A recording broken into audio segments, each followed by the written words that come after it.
What a fucking rabbit hole I just went down. Watch this.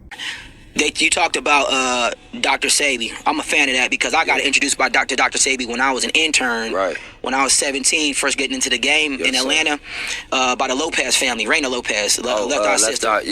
She was out there at the compound. Yeah, I've been knowing that family. When I was an intern, they brought me in. It's like, this is how you do this for your hair. This is how you know. They brought me into that. Right. And I had this thing going on because when I got the chef today, we was texting back and forth like, yo, he's a fan of Dr. Sebi, so just do your food off of that. Yeah. And then yesterday they was like, nah, they got all kinds of food here. Just get whatever he wants. And I was like, well, I don't know, bro. Yeah. So, are you big into the whole eating habits of Dr. Sebi, or is it just kind of like when you cleanse when you need to? Well, nah, I just studied him. Right. Once I got hip to what he was famous for doing, and I just listened to him talk and read his books and his papers, and I became a believer. Yes. You know what I mean? Just based on what he was saying, my own intelligence kicked in. This is true. What he's saying is not a sales pitch. None of that. He's telling the truth. His formula, it made perfect sense. I can explain it to somebody now after watching him, because it's not no left field science. It's real simple if you really think about what he's saying. Yeah. So I tried, I start taking the products.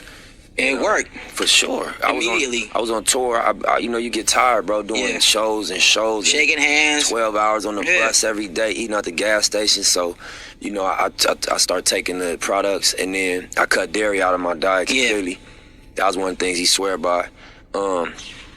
I ain't never went vegan, like no meat, and that's something he stresses, like a plant-based diet. Yeah. But I'm taking steps toward it. You know what I'm saying? I was gun-ho at one point in time because I always had Raina by my side. Miss Manada trained underneath him like years ago. Yep. So that's who I deal with now, and she's out of Belize and Honduras, so that's who I get my stuff out from her now. Yeah. But he died a year after that interview.